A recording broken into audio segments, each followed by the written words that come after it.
Good evening friends. आज हम लोग संख्या पद्धति का एक ऐसा टॉपिक इकाई का अंक यूनिट डिजिट जिसके बारे में अध्ययन करेंगे। यह एक ऐसा टॉपिक है जिससे हर परीक्षाओं में ऑल कंपटीशन में 1 से 2 प्रश्न पूछे जाते हैं। तो आज हम यूनिट डिजिट अर्थात इकाई के अंक वाले टॉपिक को पढ़ेंगे और बहुत कम समय में प्रश्नों को आसानी से हल करना सीखेंगे। तो आइए हम देखते हैं संख्या क्या होती है। संख्या आप जैसा कि जानते हैं, आपको हम अगले लेक्चर में या अगला जो हमारा वीडियो होगा उसमें हम आपको क्लासिफिकेशन ऑफ नंबर्स करेंगे। तो अभी तो हम केवल आज हम सीखेंगे इकाई का अंक। संख्या आप लोग जानते होंगे, जैसे संख्या को हम बेसिकली इंटीजर, फ्रैक्शन या डेसिमल, इंटीजर यानी पूर्णांक, फ्रैक्शन मतलब भिन्न और डेसिमल मतलब दशमलव, इन रूपों में आप संख्याओं को जानते हैं। तो इन्हीं संख्याओं पर जैसे मान लीजिए कोई संख्या लिखी गई है, फॉर एग्जाम्पल मैं मान लूं कि 98456 तो यहाँ पर जो 6 है ये हमारा क्या है, इसको हम इकाई का अंक कहते हैं, यूनिट डिजिट। ये हमारा क्या है, यूनिट डिजिट।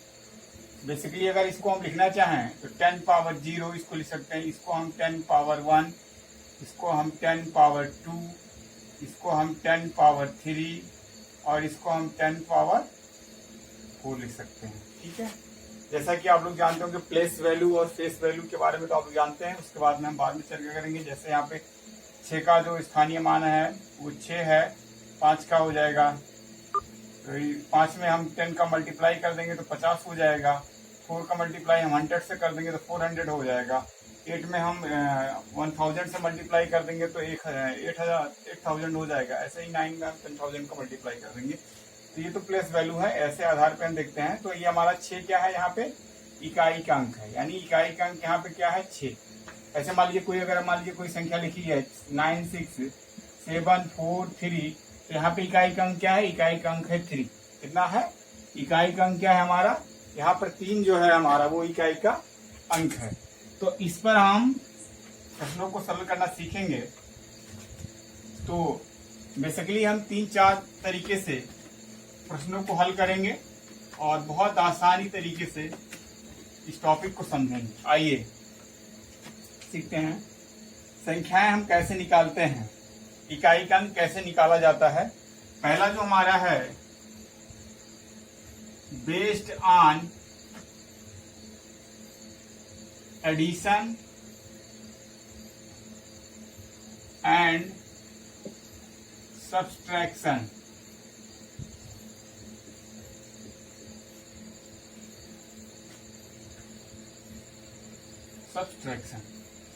एडिशन का मतलब होता है जोड़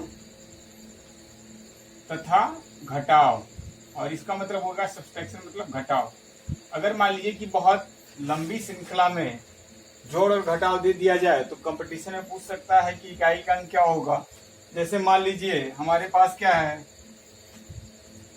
98 plus 43 plus 67 plus 67 plus 23 plus 64। अब बताइए इसका इकाई का अंक क्या होगा। तो ऐसी स्थिति में मान लीजिए अगर हमको इकाई का अंक निकालना है तो इकाई का अंक निकालने के लिए हम केवल इकाई के अंकों को जोड़ते जाएंगे। और जैसे 8 3 11, अब 11 अगर मान लीजिए आ गया तो 11 का फिर हम पुनः एक इकाई का अंक ले लेंगे, यानी 8 और 3 कितना हुआ 11, और 11 से हम कितना ले लेंगे यहाँ पर 1, और इस 1 और 7 को हम जोड़ लेंगे, कितना हो जाएगा 8, और 8 3 कितना हो जाएगा 11, 8 3 कितना हो जाएगा 11, यहाँ पे 11 आ गया, फिर हम इसका इकाई का अंक ले लेंगे 6 4 1 और 4 हमारा कितना हो जाएगा 5। तो यहाँ पे हमारा इकाई का अंक कितना हो जाएगा 5। कितना हो जाएगा 5। आप वैसे भी देख लीजिए, 8 3 11 और 7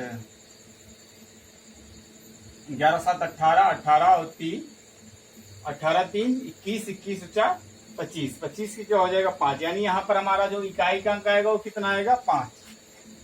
आ रही बात समझ में। तो हम बहुत आसानी तरीके से इसको समझ सकते हैं। मान लीजिए कि हमारे पास क्या है, अब मान लीजिए हमारे पास भी संख्या लिखी गई है 967 प्लस 432 माइनस 271 प्लस 364 माइनस 861। अब मान लीजिए किसका इकाई का अंक हमको बताना है, तो यहाँ पे हम इकाई का अंक निकालने के लिए क्या करेंगे, पुनः हम जो हमारा अंतिम अंक है दाहिने तरफ का जो अंतिम अंक है, यानी यहाँ पे 7 इसका इकाई का अंक है, यहाँ पे 2, तो इसको हम ऐसे सरल करते चले जाएंगे। तो यहाँ पे देखिए 7 और 2, इसके बीच में कौन सा चिन्ह लगा हुआ, धन चिन्ह, तो इसको हम क्या कर लेंगे, जोड़ लेंगे। तो 7 और 2 कितना हो जाएगा, 9। 9 में से हम 1 घटा देंगे तो हमारा कितना बचेगा, 8। 8 और 4 हम जोड़ लेंगे, कितना हो जाएगा, 12 हो जाएगा। 12 के लिए हम क्या ले लेंगे, यहाँ पे 2 और 2 में से 1 चला जाएगा तो हमारे पास कितना बचेगा, 1। तो यहाँ पे इकाई का अंक कितना आ जाएगा, 1। तो जैसा कि आप लोग देख रहे हैं कि अगर मान लीजिए कि हमको इकाई का अंक निकालना हो जोड़ और घटाव में, तो हम अंतिम अंकों पर जोड़ अथवा घटाव की संक्रिया को करते चले जाएंगे और आसानी से हम इकाई का अंक निकाल सकते हैं। आइए अगला हम देखते हैं, अगला topic based on multiplication. Based on multiplication. अगर मान लीजिए मल्टीप्लिकेशन मतलब गुणा, अगर मान लीजिए कि हमारी संख्याएं दी गई हैं और उनके बीच में गुणे का चिन्ह है, तो ऐसे प्रश्नों को हम कैसे सरल करेंगे। जैसे मान लीजिए कि हमारा है 98 गुणे 76 गुणे 43 गुणे 363 ऐसे मान लीजिए दे दिया गया और पूछ लिया गया कि इकाई का अंक बताइए। तो ऐसी स्थिति में इकाई का अंक ज्ञात करने के लिए आप देखेंगे तो बहुत लंबा गुणा भाग हो जाएगा। तो ऐसी स्थिति में हम इकाई का अंक निकालने के लिए हम क्या करते हैं, अंतिम अंकों का क्या कर लेते हैं, मल्टीप्लाई करते चले जाते हैं। जैसे 8 और इसके बीच में गुणे का चिन्ह है तो 8 6 48 48 हो जाएगा। 48 का हम कितना ले लेंगे, 8 लेंगे, 8 3 24 हो जाएगा। 24 का हम कितना ले लेंगे, यहाँ पे हमारा देखिए 48 आया था तो इसका हम कितना ले लेंगे 8 और इसमें 3 से गुणा करेंगे तो 24 आ जाएगा। 24 का हम कितना ले लेंगे 4 और 4 का 30 में गुणा कर देंगे कितना 3 से, 4 3 12, तो 12 के यहाँ पे कितना आ जाएगा 2। तो यहाँ पे हमारा जो यूनिट डिजिट आ जाएगा कितना आ जाएगा 2। ऐसे ही मान लीजिए कि हमारे पास एक मान लीजिए संख्या है 99983 इंटू 9876 मान लीजिए और 6732। अब मान लीजिए इसका हमको इकाई का अंक निकालना है गुणे का, गुणा करके इकाई का अंक ज्ञात करिए। तो यहाँ पे हम क्या करेंगे, हम 3 का मल्टीप्लाई किसमें कर देंगे 6, तो 6 3 18, 18 के हम कितना ले लेंगे 8 और इस 8 का मल्टीप्लाई हम किसमें कर देंगे 2 में, तो 8 2 16, तो इसके इकाई का अंक कितना हो जाएगा 16। तो आप देख रहे हैं कि अगर मान लीजिए इस तरह के प्रश्न परीक्षाओं में आते हैं तो इसको हम आसानी से सरल कर सकते हैं। आइए अगला टॉपिक हम समझते हैं जो सबसे इम्पोर्टेंट है। इस पर आधारित प्रश्न निश्चित रूप से परीक्षा में पूछे जाते हैं। तो अगला जो हमारा टॉपिक है बेस्ड मल्टीप्लिकेशन में एक सवाल और देख लेते हैं। मान लीजिए कि हमारे पास क्या है 9867 गुणे 5632 इंटू 6990 इंटू 5643। अगर मान लीजिए ऐसा कहीं सवाल आता है परीक्षा में और इकाई का अंक पूछा जाता है, तो यदि किसी संख्या के अंत में आपको शून्य दिख जाए तो उसका इकाई का अंक सदैव शून्य होगा। अब आइए देखते हैं, यहाँ पर हमारा ये जो संख्या है इसका अंतिम अंक जो है, यानी यहाँ पर जो इस संख्या का इकाई का अंक है वो शून्य है, तो शून्य का मल्टीप्लाई अगर हम किसी भी संख्या में करेंगे तो वो कितनी वैल्यू हो जाएगी 0। तो उसका जो इकाई का अंक होगा वो कितना होगा 0 होगा। कितना होगा 0 होगा। अर्थात इतने बड़े गुणे में इतना बड़ा गुणा करने के पश्चात जो हमारा इकाई का अंक आएगा वो कितना आएगा 0 आएगा। बहुत अच्छे। आइए अगला हम पढ़ते हैं जो सबसे इम्पोर्टेंट है। अब हम इकाई का अंक ज्ञात करने के लिए सवालों को हम based on base and power. ये हमारा दूसरा टॉपिक है। बेस का मतलब होता है आधार, आधार, और पावर का मतलब आप लोग समझते ही होंगे, घात। क्या? घात। बेस क्या होता है? जैसे मान लीजिए कि मैंने 5, जैसे मान लीजिए कोई संख्या लिखी है 5 गुणे 5 गुणे 5 गुणे 5, तो इसको हम कैसे लिख सकते हैं? इसको हम लिख सकते हैं 5 पावर 4। तो यहाँ पर जो 5 है ये हमारा क्या है? आधार है। ये क्या है? आधार है।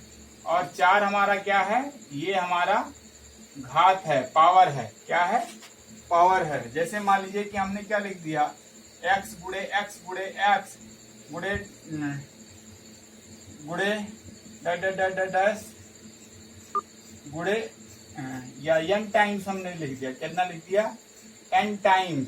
तो इसकी वैल्यू कितनी हो जाएगी? इसकी वैल्यू हो जाएगी x power n, x power n। यानी यहाँ पर जो हमारा ये क्या है? ये हमारा आधार है। और n यहाँ पर कैसा है? n क्या है? घात है। तो आपको आधार और घात समझ में आ गई होगी। यानी यदि हम किसी संख्या का जितने टाइम्स, जितनी बार गुणा करेंगे उतना ही उस संख्या पर उसको हम घात के रूप में लिख सकते हैं। तो इस तरह के जब प्रश्न आते हैं तो वो प्रश्न परीक्षाओं में हमको, अगर मान लीजिए हम उसको एक्सपेंशन करना चाहें तो एक्सपेंशन करना आसान नहीं होता है। तो ऐसे प्रश्नों को हम बहुत आसानी से हम करना सीखेंगे। अब आइए हम संख्याओं को, जैसे मान लीजिए कि हमारे पास मान लीजिए कोई संख्या है,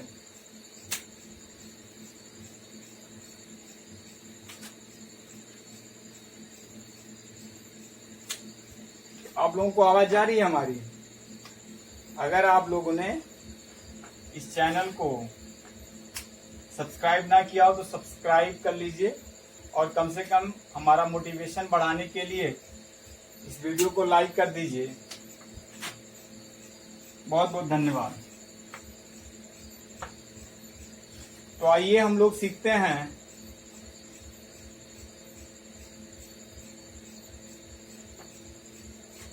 पहले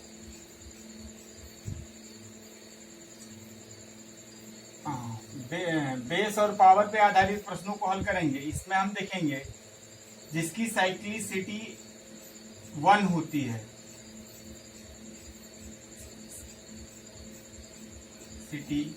साइक्लिसिटी जिसकी कितनी होती है? 1, यानी जिसका चक्रण कितना है? 1 होता है। ऐसी संख्याओं को हम हल करेंगे। जैसे मान लीजिए अब इसमें हम 4 संख्याएं लेंगे। हमारे पास कितनी हैं? 4 संख्याएं ऐसी होती हैं जिनका चक्रण कितना होता है? 1। ये 4 संख्याएं कौन कौन सी हैं? 0, 1, 5 और 6। 0, 1, 5 और 6। 0, 1, 5 और 6। इसका जो चक्रण होता है वो कितना होता है? 1। अब मान लीजिए यदि आपके पास कोई संख्या ऐसी आती है जिसके इकाई का अंक कितना है? 0 है, 1 है, 5 है, 6 है, और उस पे पावर कुछ भी हो, तो उसका मान एज इट रहेगा, जैसा है वैसा ही रहेगा। जैसे मैं मान लीजिए मैं लिख दूं 2150 का होल पावर 245। अब इसका इकाई का अंक बताइए। तो यहाँ पर मैंने जैसा कि बताया कि अगर किसी संख्या का अंत में इकाई का अंक 0 हो, 1 हो, 5 हो, 6 हो, तो उसका इकाई का अंक वही एज इट रहेगा, जैसा है वैसा ही रहेगा। अब अगर यहाँ पे मान लीजिए 0 है, अब 0 के पावर 245 चाहे जितनी बार किया जाए तो इसका इकाई का अंक कितना होगा? 0 होगा। तो इकाई का अंक इसका कितना आएगा? 0 ही आएगा। कितना आएगा? 0। अगर मान लीजिए हम कोई, हमारे पास संख्या है, मान लीजिए कि हमारे पास कोई संख्या है 516 और इसकी पावर मान लीजिए कितनी है? 2, 3, 4 5। अब मान लीजिए इसका हमको एक्सपेंशन, अब हमारा देखिए ये आधार है और ये हमारा घात है। ये हमारा क्या है, आधार है और ये इतनी क्या है, इतनी घात है। अब आधार में देखिए इकाई का अंक कितना है, 6 है। तो मैंने क्या बताया कि यदि किसी भी संख्या के अंत में 0 1 5 6 आए और उसकी घात में चाहे जितना ही मान क्यों ना हो, उसका इकाई का अंक एज इट रहेगा, अर्थात यहाँ भी इकाई का अंक कितना होगा, 6 ही रहेगा। ऐसे ही मान लीजिए कि हमारे पास कोई संख्या कितनी है, जैसे मान लीजिए कि हमारे पास 5 का साइक्लिसिटी हमको चेक करना। जैसे आप देखिए 5 के पावर 1 कितना होता है 5, 5 के पावर 2 कितना होता है 25, 5 के पावर 3 कितना होता है 125, 5 के पावर 4 कितना होता है 625। ये आप देख रहे हैं कि इसकी पावर आप चाहे जितना करते चले जाएं 5 में, इसका जो साइक्लिसिटी है वो कितनी है, 5 ही 5 है। ऐसे ही मान लीजिए अगर हम 6 का करें, ऐसे ही मान लीजिए अगर हम 6 का करें तो 6 का कितना हो जाएगा, अगर मान लीजिए हम 6 का करें तो इसके 6 के पावर 1 का मतलब 6, 6 के पावर 2 का मतलब कितना होगा 36, 6 के पावर 3 का मतलब कितना होता है 160। तो आप देख रहे हैं कि क्या हो रहा है यहाँ पे 6 6 6, अर्थात 6 के पावर कुछ भी हो तो उसकी वैल्यू कितनी होगी 6 ही आएगी। ऐसे ही मान लीजिए कि मैंने 811 लिखा है, इसकी पावर मैंने लिखा दिया 545। अब मान लीजिए इसका इकाई का अंक कितना होगा, तो 1 के पावर चाहे जितना जाएगा उसका इकाई का अंक कितना होगा, 1 ही होगा। इकाई का अंक कितना होगा, 1 ही होगा। ठीक है, तो ये हो गया साइक्लिसिटी 1, यानी हमारे पास 4 अंक ऐसे हैं 0 1 5 और 6 जिनकी साइक्लिसिटी कितनी होती है 1। आइए आगे हम करते हैं कुछ प्रश्नों को। अब आज बात करते हैं जिसकी साइक्लिसिटी कितनी है 2। तो ऐसे अंकों के बारे में हम सीखेंगे जिसकी साइक्लिसिटी कितनी है 2 है।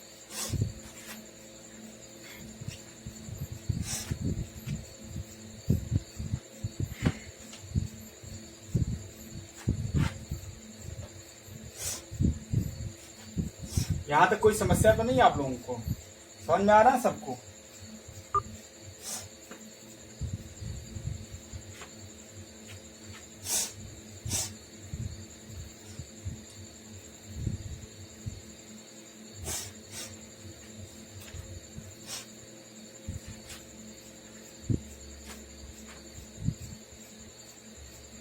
यदि आधार का इकाई अंक 4 तथा 9 हो, 4 तथा 9 हो तो अब देखिए 4 की साइक्लिसिटी के बारे में बात कर लेते हैं। तो 4 की साइक्लिसिटी के बारे में बात करेंगे तो 4 power 1, 4 power 2, 4 power 3, 4 power 4, 4 power. आइए इसको हम करके देख लेते हैं आसानी से। तो जैसा कि आप जानते हैं 4 के पावर 1 कितना होगा 4, 4 के पावर 2 कितना होगा 16, 4 के पावर 3 कितना होगा 64, 4 के पावर 4 कितना होगा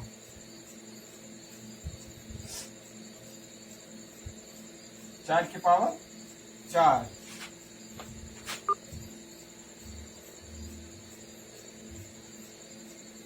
256, 256। तो आप देख रहे हैं कि ये 4 की साइक्लिसिटी हो गई। ऐसे ही हम मान लीजिए 9 की साइक्लिसिटी करें तो 9 के पावर 1 का मतलब 9, 9 के पावर 2 का मतलब कितना 81, 9 के पावर 3 का मतलब कितना 729, 729। 9 के पावर 4 का मतलब कितना हो जाएगा, अगर 9 के पावर 4 का अगर हम एक्सपेंशन करें, चलिए छोड़िए आप लोग कर लीजिएगा, जो भी आएगा अगर 9 के पावर 4 का एक्सपेंशन करेंगे तो उसके लास्ट में कितना आएगा 1 आएगा। कितना आएगा 1 आएगा। नहीं तो आप करना चाहें तो कर लीजिए। 9 9 81 पे 1 हासिल 8, 9 2 18 और 18 और 8 26 के 6 और 9 7 63 और 2 65। तो 6561 होगा। कितना होगा? 6561 होगा। तो आप देख रहे हैं, अब यहाँ पर आप देखिए इन दोनों में हमको एक चीज कॉमन मिल रही है, और आप देख रहे हैं कि अगर घात हमारी क्या है? सम है, तो वह संख्या एज इट मिलेगी। अगर हमारी उस घात कितनी है? विषम है। कितनी है? विषम है, तो वह संख्या एज इट मिलेगी। और अगर उसकी घात कितनी है? सम है, तो वो संख्या हमको, अगर 4 की घात सम है तो हमको उसका इकाई अंक 6 मिलेगा।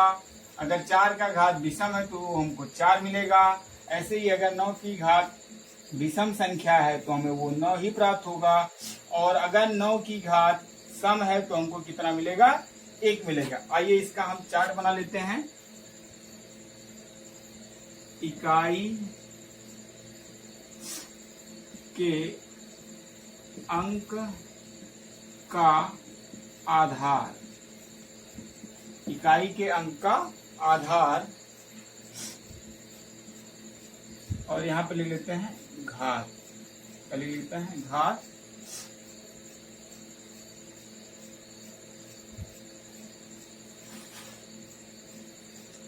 दिखाई दे रहा है? इकाई के अंक का आधार, यहां पे लिख लेते हैं घात।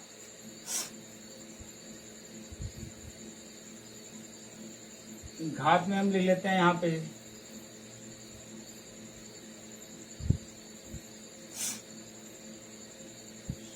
विषम,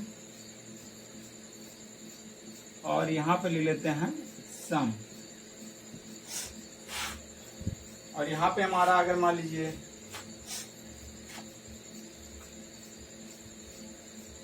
यहाँ पे मान लीजिए हमारा इकाई का अंक कितना है? 4 है। कितना है? 4 है। मान लीजिए इकाई का अंक हमने लिया कितना? इकाई के अंक का आधार मान लीजिए 4 है और उसकी घात विषम है, तो हमको कितना प्राप्त होगा? विषम पर हमको मैंने बताया ना कि अगर घात विषम है तो हमको एज इट प्राप्त हो जाएगा, यानी 4 प्राप्त हो जाएगा। और अगर घात सम है तो कितना प्राप्त हो जाएगा? इकाई का अंक 6 प्राप्त हो जाएगा। ऐसे ही मान लीजिए अगर हमारा 9 है और 9 पर अगर उसकी घात कितनी है? विषम है, तो हमको कितना मिलेगा? 9 मिलेगा। और अगर 9 की घात कितनी है? सम है, तो हमको कितना मिलेगा? 1 मिलेगा। आ रही बात समझ? तो इसको आप नोट कर लीजिए। आइए इस पर हम सवाल लिखते हैं। अगर मान लीजिए हमारे पास कोई संख्या है 564, इसका पावर है 963, इकाई का अंक बताइए। तो यहाँ पर देखिए आधार को हम देखेंगे। आधार का अंतिम अंक क्या है? 4 है, अर्थात हमारा इकाई का अंक 4 है। और इस 4 की पावर जो है वो कितना है? 963 है, अर्थात 963 कैसी है? एक विषम संख्या है। और अगर 4 की पावर विषम संख्या होती है तो इकाई का अंक कितना आएगा? एज इट रहे। मान लीजिए कितनी संख्या है? 764 है। 764 है और उसकी पावर है 1728। कितनी है? 1728। तो यहाँ पर हम देखेंगे कि हमारा आधार जो है वो 764 है और आधार का जो इकाई का अंक है वो 4 है। और इस 4 का जो घात है वो 1728 एक सम संख्या है। और अगर 4 पे सम संख्या होती है तो क्या होता है? तो उसका होता है 6। आरी बात समझ में? ऐसे ही आइए हम 9 को समझ लेते हैं। अगर मान लीजिए हमारे पास कोई संख्या है 9, क्या है? 9, और 9 मान लीजिए हमारे पास 929 है। मान लीजिए हमारे पास कितनी है? 929, और इसकी घात है मान लीजिए 57 है। कितनी है? 57। अब आप देखिए 929 की घात 57 है, यानी आधार का जो इकाई अंक है वो 9 है और उस पर घात कैसी है? विषम है। तो अगर घात विषम होती है तो हमको कितना मिलेगा? तो हमको 9 मिल जाएगा। कितना मिल जाएगा? 9 ही मिल जाएगा। ऐसे ही मान लीजिए हमारे पास क्या है? 1029 है और 1029 की घात 64 है, तो इसका मान कितना होगा? तो यहाँ पर हम देखेंगे कि आधार में इकाई का अंक जो है कितना है? 9 है, और ये घात जो है कैसी है? सम है। कैसी है? सम है। तो इकाई का अंक कितना होगा? तो इकाई का अंक कितना होगा? देखिए सम पे कितना होगा? 1। तो इकाई का अंक कितना हो जाएगा? इकाई का अंक हो जाएगा हमारा 1। कितना हो जाएगा? 1। आ रही बात समझ में? तो आइए इसको हम, इसका स्क्रीनशॉट ले लीजिए आप लोग। इसका स्क्रीनशॉट ले लीजिए आप लोग और हम इसको निकाल देते हैं।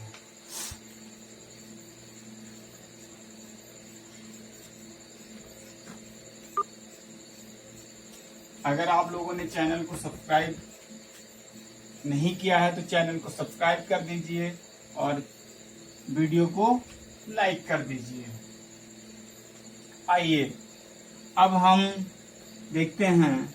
देखिए अभी तक हम लोगों ने इतने अंकों को सीख लिया, 0, 1, 5, 6 और हमने अभी क्या देखा 4 और 9 को। तो हमारे पास कितने अंक बचे?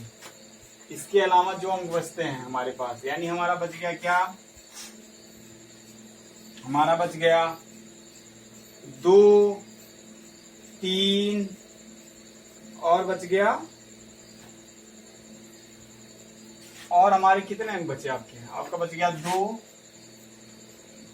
3, 7 और 8। ये हमारे अभी 4 अंक बचे हुए हैं। बाकी हम लोगों ने कितना, देखिए 10 डिजिट होते हैं टोटल, 1, 2, 3, 4, 5, 6 हो गए थे। ये हमारे 4 डिजिट और बाकी हैं, 2, 3, 7 और 8। तो आइए इनकी साइक्लिसिटी चेक करते हैं, इनके बारे में पढ़ते हैं। जैसे मान लीजिए हम देखते हैं इनकी साइक्लिसिटी कितनी होगी, 2 के पावर 1, 2 के पावर 2, 2 के पावर 3, 2 के पावर 4। देखिए 2 के पावर 1 की वैल्यू कितनी होगी, 2, 2 के पावर 2 की 4, 2 के पावर 3 की 8, 2 के पावर 4 की 2 के पावर 4 की हो जाएगी कितनी, 16। 2 के पावर 4 की वैल्यू हो जाएगी 16 और 2 के 5 की पावर कितनी हो जाएगी 32। 2 के पावर 6 की वैल्यू कितनी हो जाएगी 64। ऐसे ही मान लीजिए हम देख लेते हैं 3 का 3 पावर 1 की वैल्यू होगी 3, 3 पावर 2 की वैल्यू होगी 9, 3 पावर 3 की वैल्यू होगी 27, 3 पावर 4 की वैल्यू होगी 81, 3 पावर 5 की वैल्यू होगी 243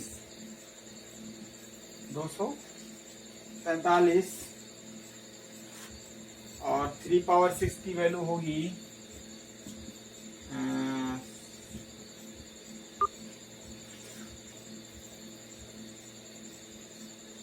729।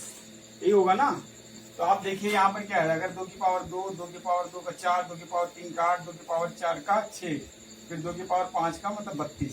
यानी 1 पर आया था 2 और 5 पे आया इकाई का अंक 2, यानी इसकी साइक्लिसिटी कितनी हो जाएगी, यानी इन संख्याओं की जो साइक्लिसिटी होगी वो कितनी हो जाएगी, यानी साइक्लिसिटी मतलब चक्रण है, कितने अंकों बाद या कितनी घातों बाद इनकी पुनरावृत्ति हो रही है, वो 4 है। कितनी है, 4 है। तो अगर मान लीजिए परीक्षा में ऐसे सवाल आते हैं, अगर मान लीजिए परीक्षा में ऐसे सवाल आते हैं या ऐसे प्रश्न आते हैं, तो इन प्रश्नों को हम कैसे सरल करेंगे, इन प्रश्नों को हम कैसे सरल करेंगे, आइए इसको हम देखते हैं। बहुत ही आसानी से इन प्रश्नों को हम देखेंगे, क्योंकि इनका चक्रण कितना है बच्चों, 4 है। कितना है, 4 है। तो ऐसे प्रश्नों को हम कैसे सरल करते हैं, देखिए मान लीजिए हमारे पास मान लीजिए कोई संख्या है 2732 और इसका होल पावर है कितना, 483। कितना है, 483। तो आप देखिए यहाँ पर जो हमारा आधार है 2732 और 2732 में जो इकाई का अंक है वो कितना है, 2। तो 2, 3, 7 और 8 के लिए अभी हमने क्या बताया है, हम इसमें क्या करते हैं, जो हमारा पावर होता है उसको हम 4 से भाग दे देते हैं। 4 से क्या करेंगे, भाग दे देंगे। तो यहाँ पर हम अगर 4 से भाग दे देंगे तो ये हमारा क्या हो जाएगा, कट जाएगा। और हमारा जो शेषफल बचेगा वो कितना बचेगा, 3। शेषफल यहाँ पर हमारा कितना बचेगा, 3। तो जो शेषफल होगा उसको हम लिख लेंगे। तो भाग देने पर हमारा शेषफल कितना आया, 3। और जो शेषफल आएगा वो हम इकाई के अंक पर उसको लिख देंगे। तो 2 के पावर 3 यहाँ पे, यानी इकाई का अंक कितना हो जाएगा, 8। यानी इस प्रश्न का आंसर कितना हो जाएगा, इकाई का अंक कितना आ जाएगा, 8 आ जाएगा। इकाई का अंक कितना आ जाएगा बच्चों, 8 आ जाएगा। जैसे मान लीजिए कि हमारे पास कोई संख्या है 6778 का होल पावर मान लीजिए है 964 या 964 मान लीजिए है, या 963 है, और इसको अगर हम 4 से भाग दें, 4 से भाग दें, तो यहाँ पर आप देख रहे हैं ये पूरा का पूरा क्या हो जाएगा, कैंसिल हो जाएगा। और यहाँ पर हमारा बचेगा 3, यानी हमारा शेषफल यहाँ पर भी कितना आ गया, 3 आ गया। शेषफल हमारा कितना आ गया, 3। तो यहाँ पर हमारा जो इकाई का अंक होगा, यानी 8 के पावर हम कितना लिख देंगे 3, और 8 के पावर 3 का मतलब कितना होता है 8 × 64 = 512, यानी हमारा इकाई का अंक कितना आ जाएगा 2। इकाई का अंक कितना आ जाएगा बच्चों 2। तो ऐसी संख्या अगर मान लीजिए आती है तो उसको हमको क्या करना है 4 से भाग दे देना है। क्या कर देना है 4 से भाग दे देना है। बहुत ही आसान है। अगर मान लीजिए